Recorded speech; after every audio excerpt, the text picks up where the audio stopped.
ಈ ನಾಡಿಗೆ ನೀರಾವರಿ ಯೋಜನೆಯನ್ನ ಕೊಟ್ಟಂತಹ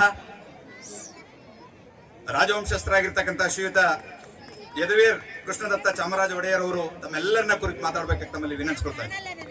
ಸಭೆಗೆ ನನ್ನ ನಮಸ್ಕಾರಗಳನ್ನು ಸಲ್ಲಿಸುತ್ತಾ ಕಾರ್ಯಕ್ರಮದ ಅಧ್ಯಕ್ಷತೆ ಶ್ರೀಯುತ ತಿಮ್ಮಶೆಟ್ರು, ಈ ಶಾಲೆಯ ಮಹಾಪೋಷಕರು ಶ್ರೀ ತಿಪ್ಪೇಸ್ವಾಮಿಯವರೇ, ಶ್ರೀ ನಿರ್ಮಲ್ ಕುಮಾರ್ ಜಿ ಅವರೇ, ಶ್ರೀ ಪ್ರವೀಣ್ ಡಿ ಅವರೇ, ಶ್ರೀ ಸುಧಾಕರ್ ಅವರೇ, ರಮೇಶ್ ಅರವಿಂದ್ ಅವರೇ, ಶ್ರೀಮತಿ ಹೇಮಲತಾ ಅವರೇ, ನಾಗರಾಜಾಚಾರಿ ಅವರೇ, ಅಶೋಕ್ ಅವರೇ, ಎಲ್ಲ ಗೌರವಾನ್ವಿತ ಗಣ್ಯರಿಗೆ, ಇಲ್ಲಿ ಮುಂಭಾಗದಲ್ಲಿರುವ ಎಲ್ಲ ಗ್ರಾಮಸ್ಥರಿಗೆ, ಹಿರಿಯರಿಗೆ, ವಿದ್ಯಾರ್ಥಿಗಳಿಗೆ, ಶಿಕ್ಷಕರಿಗೆ, ಪೊಲೀಸ್ ಇಲಾಖೆಯ ಸಿಬ್ಬಂದಿಗಳಿಗೆ, ನಮ್ಮ ಮಾಧ್ಯಮದ ಎಲ್ಲ ಪ್ರತಿನಿಧಿಗಳಿಗೆ ಮತ್ತೊಮ್ಮೆ ನನ್ನ ನಮಸ್ಕಾರಗಳು, ಪ್ರಣಾಮಗಳನ್ನು ಸಲ್ಲಿಸುತ್ತಾ ಹಿರಿಯೂರಿನ ಹೊಯ್ಸಳನಾಡಿನ ಈ ಒಂದು ಸುಂದರ ಶಾಲೆಗೆ ಇಂದು ಆಗಮಿಸಿ ಈ ಒಂದು ಶಾಲೆ ಕಾರ್ಯಕ್ರಮದಲ್ಲಿ ಭಾಗವಹಿಸುವಂಥದ್ದೇನು ಸೌಭಾಗ್ಯ ಕೊಟ್ಟಿದ್ದೀರಾ. ನಿಜಕ್ಕೂ ನಾನು ಆಭಾರಿಯಾಗಿದ್ದೀನಿ. ನಿಮ್ಮೆಲ್ಲರಿಗೂ ನಾನು ಕೃತಜ್ಞತೆಗಳನ್ನು ಸಲ್ಲಿಸುತ್ತಾ, ಈಗಾಗಲೇ ಒಂದು ತಿಂಗಳು ಹಿಂದೆ ನಮಗೆ ಸುದ್ದಿ ಬಂದಿತ್ತು, ಆಣಿವಿಲಾಸ ಸಾಗರನೂ ಕೂಡ ತುಂಬಿದೆ, ನೋಡಿ ಬಿದ್ದಿದೆ ಅಂತ ಎಲ್ಲ ಸುದ್ದಿ ಅಂತೂ ಬಂದಿತ್ತು. ಅದಕ್ಕಾಗಿಯೂ ಕೂಡ ನಮಗೆ ಶುಭಾಶಯಗಳನ್ನು ಸಲ್ಲಿಸುತ್ತಾ ತಾಯಿ ಚಾಮುಂಡೇಶ್ವರಿಗೆ ಪ್ರಾರ್ಥನೆ ಮಾಡೋಣ, ಪ್ರತಿ ವರ್ಷವೂ ಸಹ ಇದೇ ರೀತಿ ಸ್ಥಿರವಾಗಿ ಇಂಥ ಒಂದು ಒಳ್ಳೆ ಸುದ್ದಿ ನಮಗೆ ಬರ್ತಾ ಇರಲಿ, ಮತ್ತು ಈ ಒಂದು ಕ್ಷೇತ್ರಕ್ಕೆ, ಈ ಒಂದು ಪ್ರದೇಶಕ್ಕೆ ಒಳ್ಳೆಯಾದಂಥ ಒಂದು ಬೆಲೆ ಇರ್ಬೋದು, ಒಳ್ಳೆಯಾದಂಥ ಒಂದು ವಾತಾವರಣವನ್ನು ಸೃಷ್ಟಿಯಾಗಲಿ ಅಂತ ನಾವು ಸದಾ ಪ್ರಾರ್ಥನೆ ಮಾಡ್ತಾ, ಒಂದು ಗ್ರಾಮೀಣ ಮಟ್ಟದ ಶಾಲೆ, ಈಗಾಗಲೇ ಪ್ರವೀಣ್ ಅವರು ಮಾತಾಡುವಾಗ ಹೇಳ್ತಾ ಇದ್ರು, ನಾವು ನಗರದಲ್ಲಿ ಬಂದಿರೋರೆಲ್ಲರೂ ಗ್ರಾಮೀಣ ಒಂದು ಶಾಲೆ ಹೇಳಿದ ತಕ್ಷಣವೇ ನಮ್ಗೆ ಏನೋ ಒಂದು ನಿರೀಕ್ಷೆ ಇರುತ್ತೆ, ಈ ಮಟ್ಟಕ್ಕೆ ಇರುತ್ತೆ, ಇಂಥ ಒಂದು ಸೌಲಭ್ಯ ಇರುತ್ತೆ ಅಂತ. ಆದರೆ ಇಲ್ಲಿಗೆ ಬಂದಿದ್ದ ನಂತರನೇ ನಮಗೆ ಇಲ್ಲಿ ತಮ್ಮ 3 ಫಿಸಿಕ್ಸ್, ಕೆಮಿಸ್ಟ್ರಿ, ಬಯಾಲಜಿ ಲ್ಯಾಬ್ ಎಲ್ಲನೂ ಕೂಡ ಪ್ರವಾಸ ಮಾಡೋಕ್ಕೆ ಅವಕಾಶ ಸಿಕ್ಕಿತ್ತು. ಎಲ್ಲ ಒಳ್ಳೆ ನಗರ ಒಂದು ಮಟ್ಟದ ಒಂದು ಸೌಲಭ್ಯ ಏನಿದೆ, ನಿಜಕ್ಕೂ ಅದನ್ನ ನೋಡಿ ನಮಗೆ ಭಾಳ ಸಂತೋಷವನ್ನು ಉಂಟು ಮಾಡಿತ್ತು. ಯಾಕಂದರೆ ಗ್ರಾಮೀಣ ಮಟ್ಟದಲ್ಲಿ ಇಂಥ ಒಂದು ಸೌಲಭ್ಯ ಸಿಕ್ಕದೆ ಅಪರೂಪ. ಅದು ಇಲ್ಲಿ ತಿಪ್ಪೇಸ್ವಾಮಿ ಅವರು ಇರ್ಬೋದು, ಈ ಶಾಲೆಯ ಎಲ್ಲ ವರಿಷ್ಠರು ಇರ್ಬೋದು, ಅವರು ಭಾಳ ಪರಿಶ್ರಮ ಮಾಡಿ ಅದು ಕೊಟ್ಟಿರೋದು ನಿಜಕ್ಕೂ ಶ್ಲಾಘನೀಯ. ಸೊ ಅದಕ್ಕಾಗಿ ನಿಮ್ಮೆಲ್ಲರಿಗೂ ನಾನು ನನ್ನ ಅಭಿನಂದನೆಗಳನ್ನು ಹೇಳ್ತಾ, ಈಗಾಗಲೇ ನಾನು ಹೇಳಿದ್ದೀನಿ, ಒಂದು ಒಳ್ಳೆ ವಾತಾವರಣ ಸೃಷ್ಟಿಯಾಗಬೇಕಂದ್ರೆ, ಒಳ್ಳೆಯ ಒಂದು ಗ್ರಾಮೀಣ ಮಟ್ಟದ ಒಂದು ಆರ್ಥಿಕ ವ್ಯವಸ್ಥೆ ಬರಬೇಕಂದ್ರೆ ಶಿಕ್ಷಣನೇ ಅದಕ್ಕೆ ಒಂದು ನೆಲೆಗಟ್ಟು. ಶಿಕ್ಷಣ ಇಲ್ಲದೇ ಈ ಭಾಗ ಮತ್ತು ನಮ್ಮ ಇಡೀ ಭಾರತದ ಏನು ಗ್ರಾಮೀಣ ಒಂದು ಪ್ರದೇಶ ಇದೆ, ಅದನ್ನು ಯಾವುದೇ ರೀತಿ ನಾವು ಉದ್ಧಾರ ಮಾಡೋಕ್ಕಾಗಲ್ಲ. ನಮಗೆ ಒಳ್ಳೆಯಾದಂಥ ಸೌಲಭ್ಯಗಳು ಕೊಡಬೇಕು. ನಗರದಲ್ಲಿ ಇರ್ತಕ್ಕಂಥ ಸೌಲಭ್ಯ ಗ್ರಾಮೀಣ ಮಟ್ಟದಲ್ಲೂ ಬೇಕಾಗಿದೆ. ಆದರೆ ಗ್ರಾಮೀಣ ಪರಿಸರ, ಗ್ರಾಮೀಣ ವಾತಾವರಣ, ಗ್ರಾಮೀಣ ಒಂದು ಸಂಸ್ಕೃತಿಗೆ ಅನುಗುಣವಾಗಿರ್ತಕ್ಕಂಥ ಸೌಲಭ್ಯಗಳು ಕೊಡಬೇಕಾಗಿದೆ. ಅದಕ್ಕೆ ಅನುಗುಣವಾಗಿರ್ತಕ್ಕಂಥ ಮೂಲ ಸೌಕರ್ಯನೂ ಕೂಡ ನಾವು ರೂಪಿಸಬೇಕಾಗಿರ್ತಕ್ಕಂಥದ್ದು ಅತಿ ಅವಶ್ಯ. ಅದೆಲ್ಲನೂ ಕೂಡ ಈ ಶಾಲೆಯಲ್ಲಿ ನಮಗೆ ಕಾಣ್ತಾ ಇದೆ. ಸುಂದರ ಒಂದು ಹಸಿರು ವಾತಾವರಣ ಇದೆ, ಶಾಲೆ ಒಳಗೆ ಎಲ್ಲ ರೀತಿಯ ಸೌಲಭ್ಯಗಳಿದೆ, ಮತ್ತು ಗ್ರಾಮೀಣ ಒಂದು ವಾತಾವರಣ, ಸಂಸ್ಕೃತಿನೂ ಕೂಡ ಇಲ್ಲಿ ಬೆಳೆಸ್ತಾ ಇದ್ದೀರಾ, ಅವ್ರಿಗೆ ಒಂದು ತಿಳುವಳಿಕೆಯನ್ನು ಕೊಡ್ತಾ ಇದ್ದೀರಾ. ಜೊತೆಗೆ ಒಂದು ಆಧುನಿಕ ವಿಶ್ವದಲ್ಲಿ, ಆಧುನಿಕ ಭಾರತದಲ್ಲಿ ಅವ್ರಿಗೆ ಎಲ್ಲ ರೀತಿಯ ಒಂದು ತಿಳುವಳಿಕೆ ಇರಲಿ ಅಂತ ಇಲ್ಲಿ ಒಳ್ಳೆಯ ಒಂದು ಶಿಕ್ಷಣನೂ ಕೂಡ ಆಗ್ತಾ ಇದೆ. ನಿಜಕ್ಕೂ ಒಂದು ಮಾದರಿ ಶಾಲೆ ಅಂತ ಹೇಳಿದರೆ ತಪ್ಪಾಗಲ್ಲ. ನಿಜಕ್ಕೂ ನೋಡೋದಂಥದ್ದು ಒಂದು ಸೌಭಾಗ್ಯ.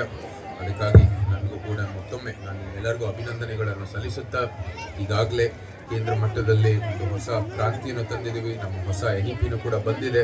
ಎಲ್ಲ ಮಕ್ಕಳಿಗೆ ಒಂದು ಒಳ್ಳೆ ಅವಕಾಶ, ನಿಮ್ಮದೇ ಆದಂಥ ಒಂದು ದಾರಿ ಆಯ್ಕೆ ಮಾಡ್ಕೊಳ್ಳೋಕ್ಕೆ ಇವತ್ತು ಪ್ರಧಾನಮಂತ್ರಿಯವರ ನೇತೃತ್ವದಲ್ಲಿ ಒಳ್ಳೆಯ ಒಂದು ಶಿಕ್ಷಣ ವ್ಯವಸ್ಥೆ ಬಂದಿದೆ. ನಮ್ಮ ರಾಜ್ಯದಲ್ಲಿ ಅದು ಇನ್ನೂ ಅನುಷ್ಠಾನ ಆಗಿಲ್ಲ, ಆದರೂ ಸಹ ಅದು ಮಾಡ್ತಾರೆ ಅಂತ ನಮ್ಮೆಲ್ಲ ರೀತಿಯ ಒಂದು ವಿಶ್ವಾಸ ಇದ್ದಾರೆ. ನಮ್ಮ ಡಿಸ್ಟ್ರಿಕ್ಟ್ ಇನ್ಚಾರ್ಜು ಕೂಡ ಅದಕ್ಕೆ ಕೈ ಜೋಡಿಸ್ತಾರೆ ಅಂತ ನಮ್ಮಲ್ಲಿ ಒಂದು ವಿಶ್ವಾಸ ಇದೆ. ಯಾಕಂದರೆ ಈ ಹೊಸ NEP ಏನಿದೆ, ನಿಜಕ್ಕೂ ನಮ್ಮ ಮಕ್ಕಳಿಗೆ ಅವ್ರದ್ದೇ ಆದಂಥ ದಾರಿ ಆಯ್ಕೆ ಮಾಡೋದಕ್ಕೆ ಒಂದು ಒಳ್ಳೆಯ ವ್ಯವಸ್ಥೆ ಅದು. ಜೊತೆಗೆ ಈಗಾಗಲೇ ವಿಕಸಿತ ಭಾರತ ಅಂತ ನಮ್ಮ ಪ್ರಧಾನಮಂತ್ರಿಯವರು ಬಹಳ ಸ್ಪಷ್ಟವಾಗಿ ಅದರ ದೃಷ್ಟಿಯನ್ನು ನೆಟ್ಟಿದ್ದಾರೆ. ಅಂದರೆ ಭಾರತದ ಸಂಪೂರ್ಣ ಸಮಗ್ರ ಅಭಿವೃದ್ಧಿ. ಆದರೆ ಅದು ಗ್ರಾಮೀಣ ಒಂದು ಅಭಿವೃದ್ಧಿ ಇಲ್ಲದೇನೆ ಅದು ಸಾಧ್ಯವಿಲ್ಲ ಅಂತ ಬಹಳ ಸ್ಪಷ್ಟವಾಗಿ ಹೇಳಿದ್ದಾರೆ. ಗ್ರಾಮೀಣ ಪರಿಸರ, ಗ್ರಾಮೀಣ ವಾತಾವರಣ, ಗ್ರಾಮೀಣ ಆರ್ಥಿಕ ಏನು ವ್ಯವಸ್ಥೆ ಇದೆ ಅದನ್ನ ಉಳಿಸಬೇಕಾಗಿದೆ. ಆದರೆ ಅದನ್ನ ಉತ್ತಮಗೊಳಿಸುವ ಮೂಲಕನೇ ಈ ವಿಕಸಿತ ಭಾರತವನ್ನು ಸಾಧಿಸಬೇಕಾಗಿದೆ. ವಿಕಸಿತ್ ಗ್ರಾಮೀಣ ಭಾರತ ಒಂದಿಗೆನೆ ವಿಕಸಿತ್ ಭಾರತ ಆಗದು ಅಂತ ಬಹಳ ಸ್ಪಷ್ಟವಾಗಿ ಹೇಳಿದ್ದಾರೆ. ಇದಕ್ಕಾಗಿ ಒಂದು ಒಳ್ಳೆ ವ್ಯವಸ್ಥೆ ಸೃಷ್ಟಿ ಮಾಡೋದು ಬಹಳ ಮುಖ್ಯವಾದದ್ದು. ಎಲ್ಲಕ್ಕಿಂತ ಮುಖ್ಯ ನಮ್ಮ ಆಲೋಚನೆಯಲ್ಲಿ, ನಮ್ಮ ಒಂದು ದೃಷ್ಟಿಕೋನದಲ್ಲಿ ಬದಲಾವಣೆ ಬರಬೇಕಾಗುತ್ತೆ. ಒಳ್ಳೆ ಸೌಲಭ್ಯ ಇದೆ, ಒಳ್ಳೆ ಒಂದು ಗ್ರಾಮೀಣ ಪರಿಸರ ಇದೆ, ಆದರೂ ಸಹ ಒಂದು ರೀತಿ ನಮ್ಮ ಆಲೋಚನೆ ಎಲ್ಲ ಒಂದು ರೀತಿಯ ಕಲೋನಿಯಲ್ ಮೈಂಡ್ಸೆಟ್ ಇಂದ ಆಚೆಗೆ ಬಂದಿಲ್ಲ. ಯಾವ ಸಮಯದಲ್ಲಿ ಆ ಜಾನ್ ಮೆಕಾಲೆಯಿಂದ ಹೇಳಿ ನಮ್ಮ ಭಾರತೀಯ ಧರ್ಮ ಏನು ಸಂಸ್ಕೃತಿ ಇದೆ, ಇದು ಬಹಳ ಕೀಳು ಮಟ್ಟದ ಒಂದು ಸಂಸ್ಕೃತಿ ಅಂತ ಏನು ಹೇಳಿದ್ದು, ಆ ಕಾಲದಿಂದ ಅದನ್ನ ಬದಲಾವಣೆ ಮಾಡಿ ಇದು ಯಾವುದೇ ರೀತಿ ಇದಕ್ಕೆ ಒಂದು ಗೌರವ ಕೊಡದೇನೆ ಬರೀ ಒಂದು ಪಶ್ಚಿಮ ದೇಶದ ಒಂದು ಏನು ಆಲೋಚನೆ ಇದೆ ಅದರೊಂದಿಗೆ ನಾವು ನಮ್ಮ ಕೆಲಸ ಮಾಡಬೇಕು ಅಂತ ಅವ್ರು ಮಾಡಿದ್ರು. ಅದು ಇನ್ನೂ ಆಲೋಚನೆ ಇನ್ನೂ ನಡೀತಾ ಇದೆ. ಅದರಿಂದ ಆಚೆ ಬಂದು ನಮ್ಮ ಆಲೋಚನೆಯೂ ಕೂಡ ಒಂದು ಸ್ವದೇಶಿ ಆಲೋಚನೆ ಆದ್ರೇನೆ ಈ ವಿಕಸಿತ ಭಾರತ ಮತ್ತೆ ಇಂಥ ಒಂದು ಸೌಲಭ್ಯ ನಿಜವಾದಂಥ ಉಪಯೋಗ ಆಗುತ್ತೆ. ಸೊ ಅದಕ್ಕಾಗಿ ನಾವು ಒಂದು ಕೆಲಸ ಮಾಡಬೇಕಾಗಿರೋದು ಅತಿ ಅವಶ್ಯ. ಒಳ್ಳೆ ಸೌಲಭ್ಯ ಇದೆ, ಒಳ್ಳೆ ಗ್ರಾಮೀಣ ಮಟ್ಟ ಇದೆ, ನಮ್ಮ ಆಲೋಚನೆಯೂ ಕೂಡ ಇದು ಸ್ವದೇಶಿ ಆದರೆ ನಿಜವಾದಂಥ ಒಂದು ಹೋರಾಟ ಆಗೋದು, ನಿಜವಾದಂಥ ಒಂದು ವಿಕಸಿತ ಭಾರತವನ್ನು ನಾವು ನೋಡ್ಬೋದು. ಇಂಥ ಸ್ವದೇಶಿ ಆಲೋಚನೆ, ಇಂಥ ಒಂದು ಒಳ್ಳೆ ಗ್ರಾಮೀಣ ಪರಿಸರಕ್ಕೆ ಉಳಿಸೋದಕ್ಕೆ ನಾವೆಲ್ಲರೂ ಕೈ ಜೋಡಿಸೋಣ ಅಂತ ಹೇಳ್ತಾ, ಹಿರಿಯರಿಗೂ ಅರಮನೆಗೂ ಇರ್ತಕ್ಕಂಥ ಸಂಬಂಧ ಯಾವಾಗಲೂ ಸಹ ನಾವು ಹತ್ರನೇ ಅಂತ ಭಾಳ ನಿಕಟವಾದಂಥ ಸಂಬಂಧ ಅದು ಯಾವಾಗಲೂ ಇದ್ದೇ ಇರುತ್ತೆ.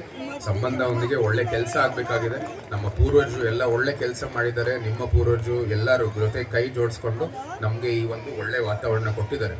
ಭವಿಷ್ಯದಲ್ಲಿ ನಮ್ಮ ಪೀಳಿಗೆಯೂ ಕೂಡ ನಮ್ಮನ್ನ ಸ್ಮರಣೆ ಮಾಡಬೇಕಂದ್ರೆ ಇವತ್ತು ನಾವು ಅದರ ಕೆಲಸ ಮಾಡಬೇಕಾಗಿರೋದು ಅತಿ ಅವಶ್ಯ. ಸೊ ಆ ನಿಟ್ಟಿನಲ್ಲಿ ಎಲ್ಲ ಕೆಲಸ ಮಾಡೋಣ. ಇವತ್ತು ಒಳ್ಳೆ ಒಂದು ಶಾಲೆಯನ್ನು ಕೊಟ್ಟಿದ್ದಾರೆ. ಈ ಒಂದು ಒಳ್ಳೆ ಮೂಲಸೌಕರ್ಯ ಮೂಲಕ ಒಂದು ಒಳ್ಳೆ ಅಭಿವೃದ್ಧಿ ಆಗಲಿ, ಈ ಭಾಗದ ಜನಕ್ಕೆ ಹಿತಕ್ಕಾಗಿ ಇದು ಉಪಯೋಗ ಆಗಲಿ ಅಂತ ಪ್ರಾರ್ಥನೆ ಮಾಡ್ತಾ, ಇವತ್ತು ತಿಪ್ಪೇಸ್ವಾಮಿಯವರು ನಮಗೆ 10 ದಿನ ಹಿಂದೆ ಕರೆದು ಕಾರ್ಯಕ್ರಮಕ್ಕೆ ಬರಬೇಕು ಅಂತ ಹೇಳುವಾಗ ನಾನು ಇಲ್ಲ ಒಂದು ಲೆಟರ್ ಕಳಿಸಿ ಅಂತ ಹೇಳಿದೆ. ಇದು ನಮ್ಮ ಭಾಳ ಕಾರ್ಯಕ್ರಮಗಳಿದೆ, ನಾಳೆ ಹಾವೇರಿಯಲ್ಲಿದೆ, ನಾಳೆದು ಕೊಪ್ಪಳಗೆ ಹೋಗಬೇಕು ಇತ್ಯಾದಿ ಎಲ್ಲ. ಸೊ ಇಲ್ಲ ಇದು ನಮ್ಮದೇ ಶಾಲೆ ಅಂತ ಹೇಳುವಾಗ ನಮಗೂ ಕೂಡ ಆಶ್ಚರ್ಯ ಆಯ್ತು. ಯಾಕಂದರೆ ನಾವು ಸಾಮಾನ್ಯವಾಗಿ ಬೆಂಗಳೂರಿನಲ್ಲಿ, ಮೈಸೂರಿನಲ್ಲಿ ನೋಡ್ತಾ ಇರ್ತೀವಿ. ಸಂದೆ ನಿಜಕ್ಕೂ ಈ ಭಾಗದಲ್ಲಿ ಹುಟ್ಟು ಬೆಳೆದು ತಮ್ಮ ವೃತ್ತಿಗಾಗಿ ಅಲ್ಲಿ ಬೆಂಗಳೂರಿಗೆ ಹೋಗಿ ಅದೆಲ್ಲ ಯಶಸ್ವಿಯಾಗಿ ನಂತರ ಬಂದು ಇಲ್ಲಿ ಶಾಲೆ ಬಗ್ಗೆ, ಊರ ಬಗ್ಗೆ ಇಷ್ಟೊಂದು ಕಾಳಜಿ ಇಟ್ಕೊಂಡು ಕೆಲಸ ಮಾಡ್ತಾ ಇರೋದು ನಿಜಕ್ಕೂ ನಮ್ಮೆಲ್ಲರಿಗೂ ಒಂದು ಪ್ರೇರಣೆ ಅಂತ ನಾನು ಒಂದು ವೇದಿಕೆ ಮೂಲಕ ಹೇಳಕ್ಕೆ ಇಷ್ಟಪಡ್ತೀನಿ. ಈ ಸಂದರ್ಭದಲ್ಲಿ ಅವ್ರಿಗೂ ಕೂಡ ಅಭಿನಂದನೆಗಳನ್ನು ಸಲ್ಲಿಸುತ್ತಾ, ನಮ್ಮ ಸುಧಾಕರ್ ಅವರು ವೇದಿಕೆಯಲ್ಲಿದ್ದಾರೆ. ಮೊದಲನೇ ಕಾರ್ಯಕ್ರಮ ನಾವು ಇದು ಈ ದತ್ತು ಸ್ವೀಕಾರ ಆಗಿದ ನಂತರ ಅವರ ನೇತೃತ್ವದಲ್ಲಿ ನಡೀತು. ಹೇಳಬೇಕಂದ್ರೆ ಅಲ್ಲಿ ನಮ್ಮ ವಾಣಿವಿಲಾಸ್ ಸಾಗರ ಡ್ಯಾಮ್ನಲ್ಲಿ ಒಂದು ಪೂಜೆ ನಡೀತು. ಅಲ್ಲಿ ವಾಗಿನ ಅಲ್ಲ, ಅಲ್ಲಿ ಒಂದು ಪೂಜೆ ಮಾಡಿ ವರುಣನ ಕೃಪೆಗಾಗಿ ಒಂದು ಪೂಜೆ, ಹೋಮ ಇತ್ಯಾದಿ ಎಲ್ಲ ಅವರು ಆಯೋಜನೆ ಮಾಡಿದರು. ಸೊ ಆವಾಗ ಬಂದಿರುವಾಗ ಅವರೆಲ್ಲ ಆಯೋಜನೆ ಮಾಡಿದರು. ಒಳ್ಳೆ ಕಾರ್ಯಕ್ರಮ ಆಯಿತು. ಆವಾಗ ಸುಮಾರು ವರ್ಷದಿಂದ ಮಳೆ ಬಂದಿರಲಿಲ್ಲ. ಸೊ ಅದಕ್ಕಾಗಿ ಕಾರ್ಯಕ್ರಮ ಮಾಡಿ ತಮ್ಮೆಲ್ಲರ ಆಶೀರ್ವಾದದಿಂದ ಇವತ್ತು ಆ ಕಾರ್ಯಕ್ರಮದ ಒಂದು ಪ್ರತಿಫಲ ಇವತ್ತು ನೋಡ್ತಾ ಇದ್ದೀವಿ ಅಂತ ನಮ್ಮ ಭಾವನೆ. ಸೊ ಅವ್ರಿಗೂ ಕೂಡ ನಾನು ಅಭಿನಂದನೆಗಳನ್ನು ಸಲ್ಲಿಸಲಿಕ್ಕೆ ಇಷ್ಟಪಡ್ತೀನಿ. ನಮ್ಮ ರಮೇಶ್ ಅರವಿಂದ್ ಅವರು ಭಾಳ ದೊಡ್ಡ ಒಂದು ಸ್ಟಾರ್. ಈಗ ಅವರ ಅಂಥ ಒಂದು ದೊಡ್ಡ ಸ್ಟಾರ್ ಜೊತೆಗೆ ನಮಗೂ ಕೂಡ ವೇದಿಕೆಯಲ್ಲಿ ಅವಕಾಶ ಇದ್ದರೆ ನಾವೆಲ್ಲ ಒಂದು ಸರಿಯಾದ ದಾರಿಯಲ್ಲಿ ಹೋಗ್ತಾ ಇದ್ದೀವಿ ಅಂತ ಅನಿಸುತ್ತೆ. ಅವ್ರಿಗೂ ಕೂಡ ನಾವು ಅಭಿನಂದನೆಗಳನ್ನು ಸಲ್ಲಿಸುತ್ತೇವೆ. ನಮ್ಮ ಪ್ರವೀಣ್ ಅವರಿದ್ದಾರೆ, ಅತ್ಯಂತ ಒಂದು ಯಶಸ್ವಿ ಮತ್ತು ಖ್ಯಾತ ಸಂಗೀತ ನಿರ್ದೇಶಕರು. ಅಭಿನಂದನೆಗಳು ಅವ್ರಿಗೂ ಕೂಡ.